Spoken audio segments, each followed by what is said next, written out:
politik Islam. Halo, saya Kudevi Yudhikantati dari kelompok 5. Saya akan mempresentasikan tentang politik Islam bersama teman-teman saya. Assalamualaikum warahmatullahi wabarakatuh. Perkenalkan, nama saya Rian Nurikwa dari program studi jurnalistik kelas PB1B dari kelompok 5. Perkenalkan, nama saya Yulia Rosa Purba dari kelas penerbitan 1B kelompok 5. Assalamualaikum warahmatullahi wabarakatuh. Perkenalkan, kami dari kelompok 5 dari program studi jurnalistik kelas penerbitan 1B. Di sini kami akan memaparkan hasil kerja kami tentang politik Islam. Pengertian politik Islam. Secara etimologis, politik berasal dari kata polis, bahasa Yunani, yang artinya negara kota. Namun, kemudian dikembangkan dan diturunkan menjadi kata lain, seperti politis atau warga negara, politikos, kewarganegaraan atau sivik, dan politik teknik atau kemahiran politik, dan politik sistem atau ilmu politik. Politik Islam merupakan aktivitas politik sebagian umat Islam yang menjadikan Islam sebagai acuan nilai dan basis solidaritas berkelompok. Pendukung perpolitikan ini belum tentu seluruh umat Islam, karenanya mereka dalam kategori politik dapat disebut sebagai kelompok politik Islam. Juga menekankan simbolisme keagamaan dalam berpolitik, seperti menggunakan lambang Islam dan istilah-istilah keislaman dalam peraturan dasar organisasi, khitah perjuangan, serta wacana politik model Islam, struktural bisa melalui Islam politik atau partai politik, atau juga tidak melalui partai. Jadi, dalam politik Islam itu, sesuatu yang berkaitan dengan politik memang harus ada, namun tetap mempunyai aturan dalam pelaksanaannya, karena politik Islam senantiasa memegang teguh nilai-nilai moral dan tetap mementingkan kepentingan umat daripada kepentingan pribadi, dan kekuasaan hanyalah alat yang digunakan untuk kemaslahatan umat. Bagaimana pandangan Islam tentang politik menghalalkan segala cara? Politik Islam dengan politik menghalalkan segala cara merupakan dua hal yang sangat bertentangan. Islam menolak dengan tegas mengenai politik yang menghalalkan segala cara, terlebih apabila mementingkan kepentingan individu atau kelompok. Sedangkan Islam dalam berpolitik tidak sekadar mengurusi atau mengendalikan rakyat saja, tetapi juga mengembangkan kebajikan untuk seluruh rakyatnya. Dalam ajaran Islam, masalah politik termasuk dalam kajian fikih siyasah. Al-Quran tidak menyatakan bagaimana sistem politik itu muncul, tetapi menegaskan bahwa kekuasaan politik dijanjikan kepada orang-orang yang beriman dan beramal soleh. Pada sisi lain, politik juga terkait dengan ruang dengan waktu. Ini berarti ia adalah budaya manusia sehingga keberadaannya tidak dapat dilepaskan dari dimensi kesejahteraan. Cita-cita politik yang dijanjikan Allah kepada orang yang beriman dan beramal soleh. Yang pertama, terwujudnya sebuah sistem politik. Yang kedua, berlakunya hukum Islam dalam masyarakat secara mantap. Yang ketiga, terwujudnya ketentraman dalam kehidupan masyarakat. Sistem politik berdasarkan atas 3 prinsip, yaitu yang pertama, hakimiyah ilahiyah. Hakimiyah atau memberikan kekuasaan, pengadilan, dan kedaulatan hukum tertinggi dalam sistem politik Islam hanyalah hak mutlak. Yang kedua, risalah. Risalah berarti bahwa kerasulan beberapa orang lelaki di kalangan manusia sejak Nabi Adam hingga kepada Nabi Muhammad SAW adalah suatu asas yang penting dalam sistem politik Islam. Rasul mewakili kekuasaan tertinggi Allah dalam bidang perundangan dalam kehidupan manusia. Para rasul menyampaikan, mentafsir, dan menerjemahkan segala wahyu Allah dengan ucapan dan perbuatan. Yang ketiga, khalifah. Khalifah berarti perwakilan. Kedudukan manusia di atas muka bumi ini adalah sebagai wakil Allah. Karena itu, dengan kekuasaan yang telah diamanahkan ini, maka manusia hendaklah melaksanakan undang-undang Allah dalam batas yang ditetapkan. Di atas landasan ini, maka manusia bukanlah penguasa atau pemilik, tetapi hanyalah khalifah atau wakil Allah yang menjadi pemilik yang sebenar-benarnya. Prinsip-prinsip utama sistem politik Islam. Prinsip-prinsip utama sistem politik Islam ada 5, yaitu 1. Musyawarah, 2. Keadilan, 3. Kebebasan, 4. Persamaan, 5. Hak menghisap pihak pemerintah. Pertama, musyawarah. Asas musyawarah yang paling utama adalah berkenaan dengan pemilihan ketua negara dan orang-orang yang akan menjawab tugas-tugas utama dalam pentadbiran ummah. Asas musyawarah yang kedua adalah berkenaan dengan penentuan jalan dan cara pelaksanaan undang-undang yang telah dimaktubkan di dalam Al-Quran dan As-Sunnah. Asas musyawarah yang seterusnya ialah berkenaan dengan jalan-jalan bagi menentukan perkara-perkara baru yang timbul di kalangan ummah melalui proses ijtihad. 2. Keadilan. Prinsip ini adalah berkaitan dengan keadilan sosial yang dijamin oleh sistem sosial dan sistem ekonomi Islam. Dalam pelaksanaannya yang luas, prinsip keadilan yang terkandung dalam sistem politik Islam meliputi dan merangkumi segala jenis perhubungan yang berlaku dalam kehidupan manusia, termaksud keadilan di antara rakyat dan pemerintah, di antara dua pihak yang bersengketa dihadapkan pihak pengadilan, di antara pasangan suami istri, dan di antara ibu bapak dan anak-anaknya.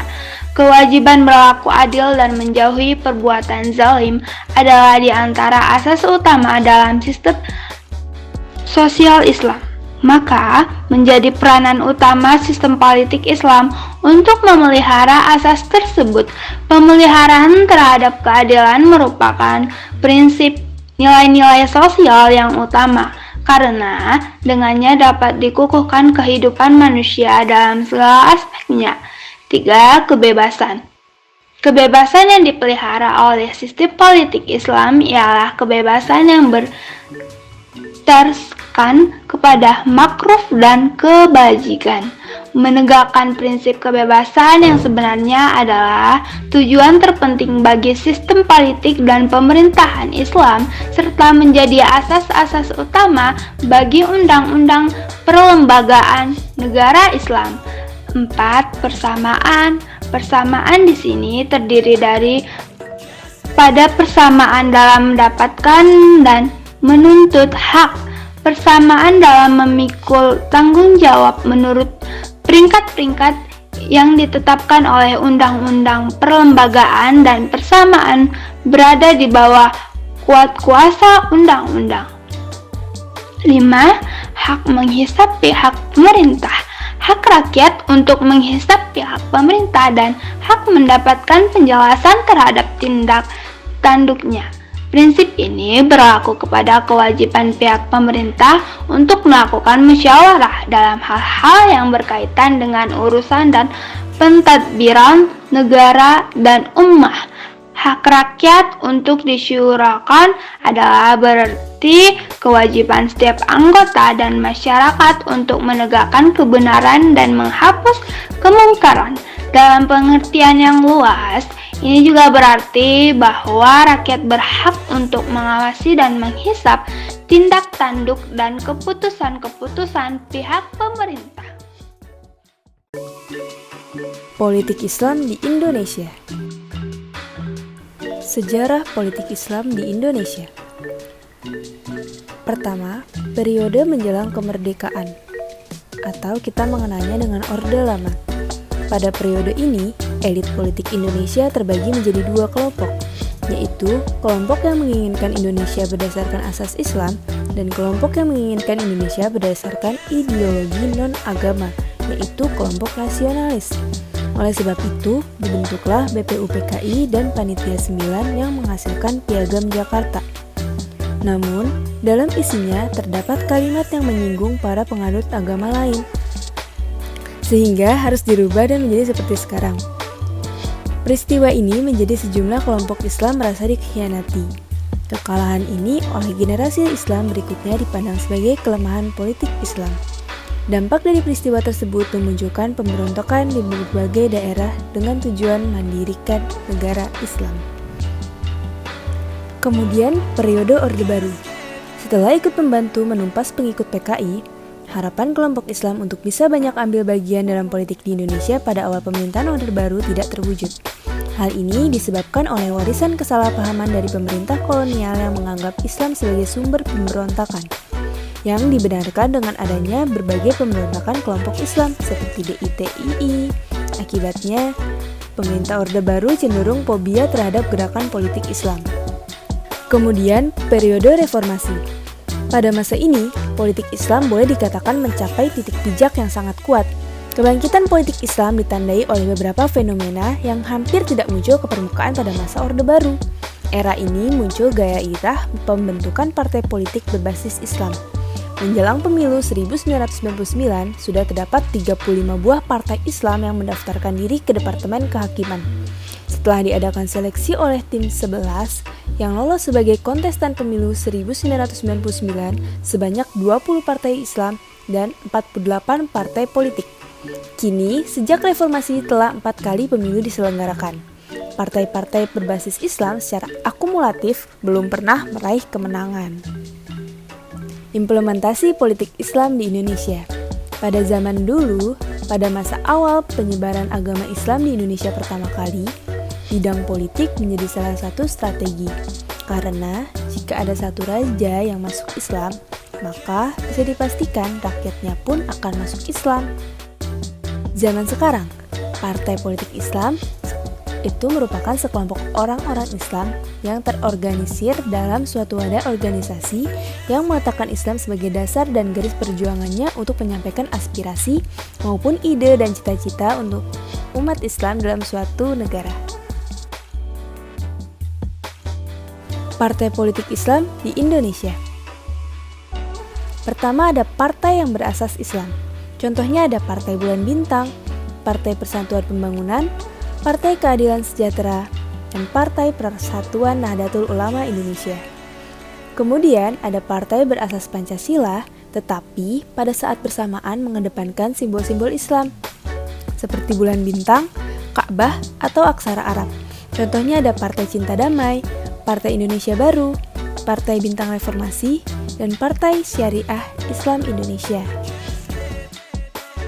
Lalu, ada partai yang berbasis Islam atau tokoh sentralnya dari kalangan Islam. Contohnya ada Partai Kebangkitan Bangsa, Partai Kebangkitan Nasional Ulama, dan Partai Amanat Nasional. Faktor penghambat majunya partai politik Islam di Indonesia. Pertama, track record kader yang tidak terlalu baik. Lalu, masyarakat yang condong memilih partai nasionalis seperti Golkar, PDIP, dan lain sebagainya. Kemudian, masyarakat yang cenderung memilih partai yang berjualan tentang janji kesejahteraan rakyat dibandingkan kemajuan Islam di Indonesia. Lalu perpecahan dalam tubuh partai politik Islam.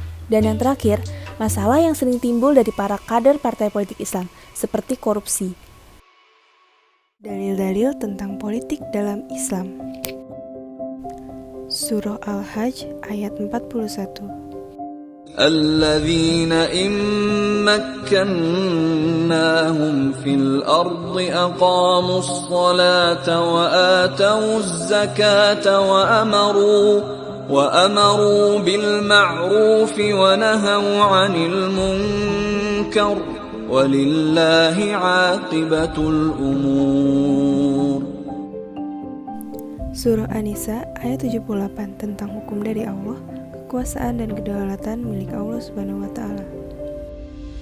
أينما تكونوا يدرككم الموت ولو كنتم في بروج مشيدة وإن تصبهم حسنة يقولوا هذه من عند الله وإن تصبهم سيئة يقولوا هذه من عندك قل كل من عند الله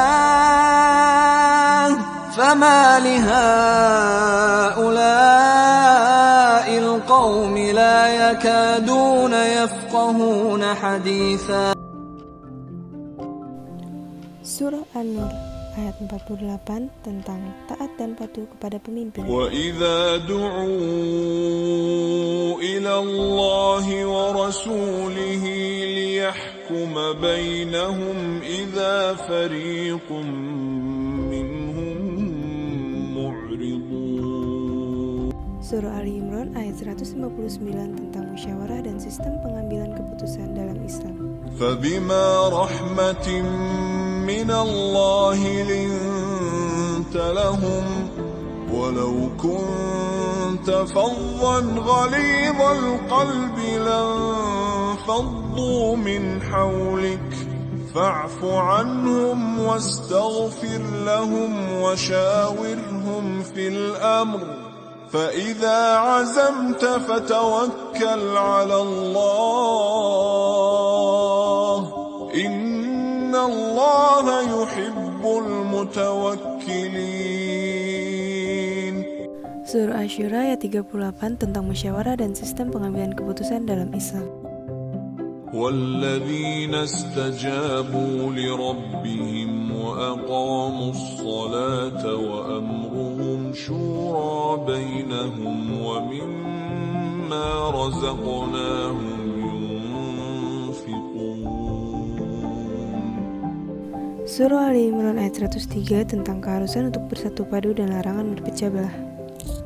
واعتصموا بحبل الله جميعا ولا تفرقوا واذكروا نعمة الله عليكم إذ كنتم أعداء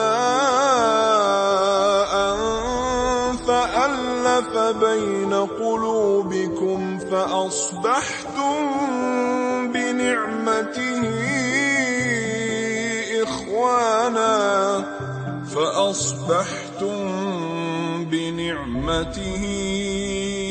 إخوانا وكنتم على شفا حفرة من النار فأنقذكم منها كذلك يبين الله لكم آياته لعلكم تهتدون.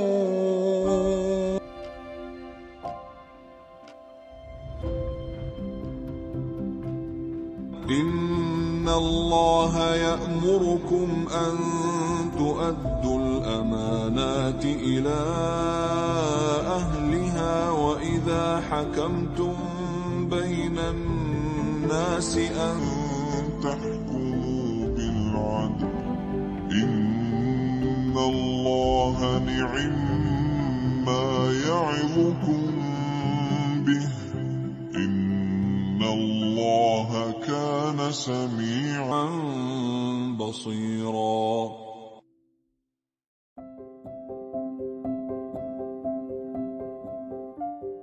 يا أيها الذين آمنوا كونوا قوامين بالقسط شهداء لله ولو على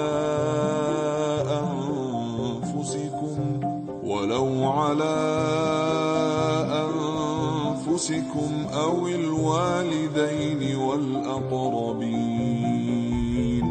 إن يكن غنيا أو فقيرا فالله أولى بهما فلا تتبعوا الهوى أن تعدلوا وإن تلووا أو تعرضوا فإن الله كان بما تعملون خبيرا.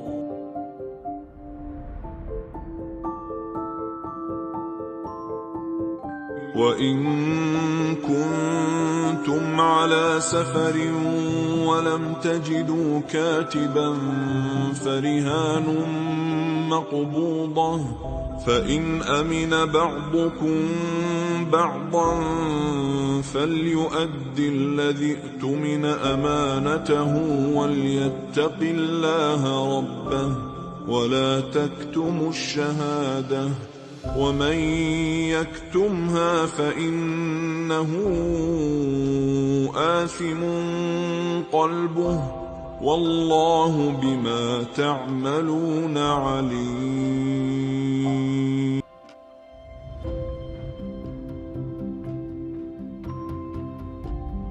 ومن أهل الكتاب من إن تأمنه بقنطار يؤده إليك ومنهم من إن تأمنه بدينار لا يؤده إليك إلا ما دمت عليه قائما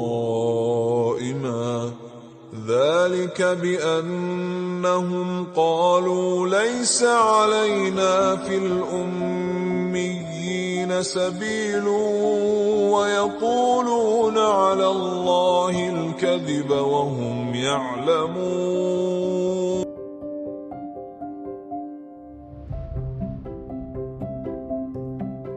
وآتوا اليتامى أموالهم ولا تتبدلوا الخبيث بالطيب ولا تأكلوا أموالهم إلى أموالكم إنه كان حوبا كبيرا إن الله يأمركم أن تؤدوا الأمانات إلى أهلها وإذا حكمتم بين الناس أن تحكموا بالعدل إن الله نعما يعظكم به إن الله كان سميعا بصيرا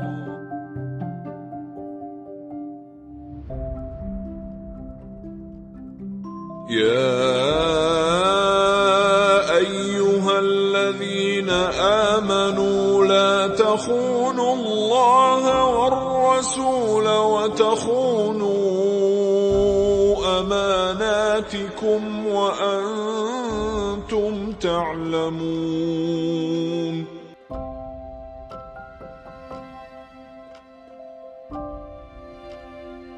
والذين هم لأماناتهم وعهدهم راعون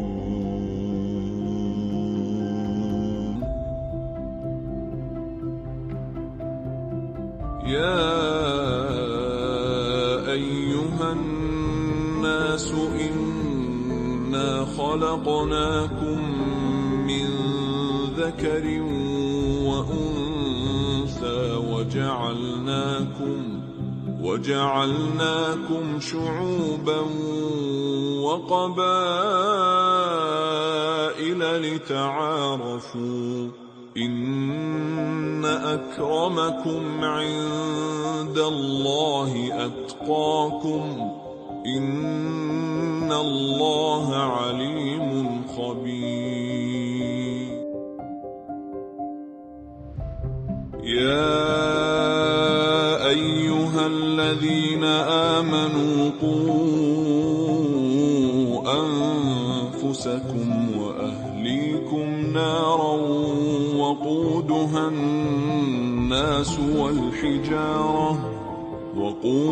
الناس والحجارة عليها ملائكة غلاظ شداد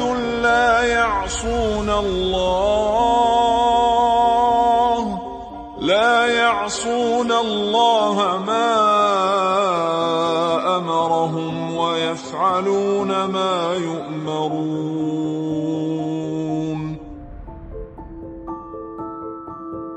وقال لهم نبيهم إن الله قد بعث لكم طالوت ملكا قالوا أنى يكون له الملك علينا ونحن أحق بالملك منه ولم يؤت سعة من المال قال إن الله اصطفاه عليكم وزاده بسطة في العلم والجسم والله يؤتي ملكه من يشاء والله واسع عليم الذين يتخذون الكافرين أولياء من دون المؤمنين أيبتغون عندهم العزة فإن العزة لله جميعا الذين يتربصون بكم فإن كان لكم فتح من الله قالوا ألم نكن معكم وإن كان للكافرين نصيب قالوا ألم نستحوذ عليكم ونمنعكم من المؤمنين فالله يحكم بينكم يوم القيامة ولن يجعل الله للكافرين على المؤمنين سبيلا يا أيها الذين آمنوا لا تتخذوا الكافرين أولياء من دون المؤمنين أتريدون أن تجعلوا لله عليكم سلطانا مبينا والذين كفروا بعضهم أولياء بعض إلا تفعلوه تكن فتنة في الأرض وفساد كبير قل يا أهل الكتاب لا تغلوا في دينكم غير الحق ولا تتبعوا أهواء قوم قد ضلوا من قبل وأضلوا كثيرا وضلوا عن سواء السبيل وإن نكثوا أيمانهم من بعد عهدهم وطعنوا في دينكم فقاتلوا أئمة الكفر إنهم لا أيمان لهم لعلهم ينتهون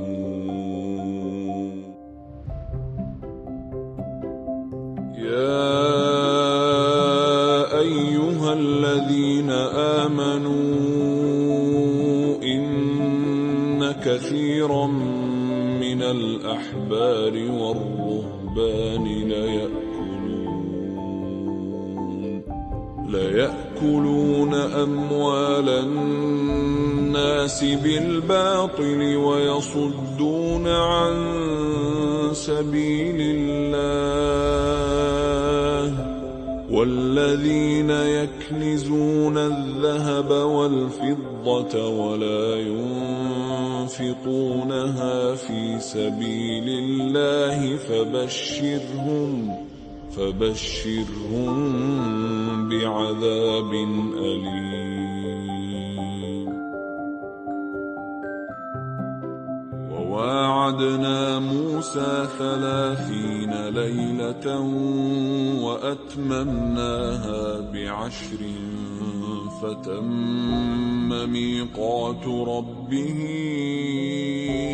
40 ليلة وقال موسى لأخيه هارون اخلفني في قومي وأصلح ولا تتبع سبيل المفسدين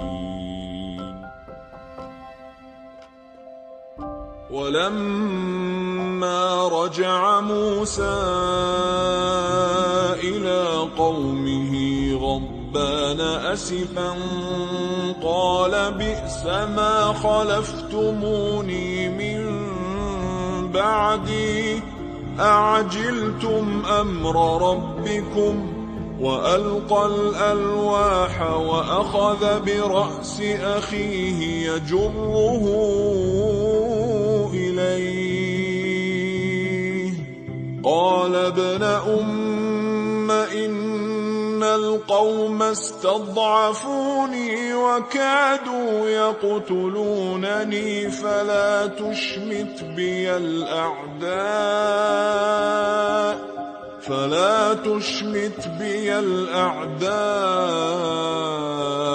ولا تجعلني مع القوم الظالمين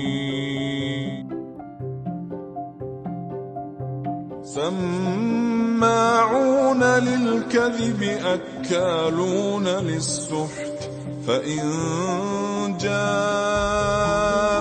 فاحكم بينهم أو أعرض عنهم وإن تعرض عنهم فلن يضروك شيئا وإن حكمت فاحكم بينهم بالقسط إن الله يحب المقسطين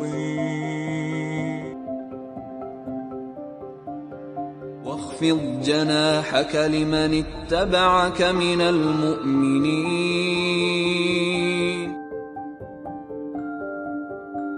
النبي أولى بالمؤمنين من أنفسهم وأزواجه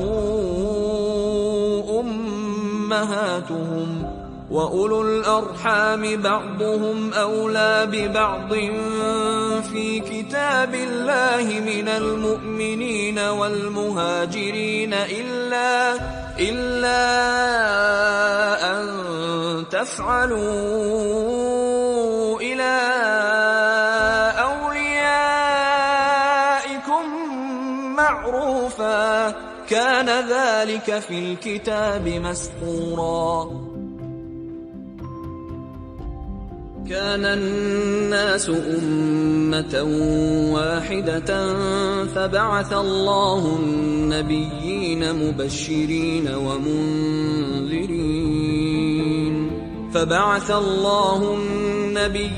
مبشرين ومنذرين وأنزل معهم الكتاب بالحق ليحكم بين الناس فيما اختلفوا فيه وما اختلف فيه إلا الذين أوتوه من بعد ما جاءتهم البينات بغيا بينهم فهدى الله الذين آمنوا لما اختلفوا فيه من الحق بإذنه والله يهدي من يشاء إلى صراط مستقيم إنا أنزلنا التوراة فيها هدى ونور يحكم بها النبيون الذين أسلموا للذين هادوا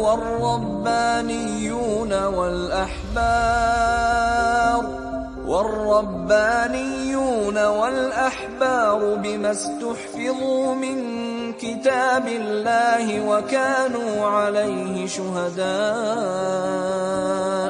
فلا تخشوا الناس واخشوني ولا تشتروا بآياتي ثمنا قليلا ومن لم يحكم بما أنزل الله فأولئك هم الكافرون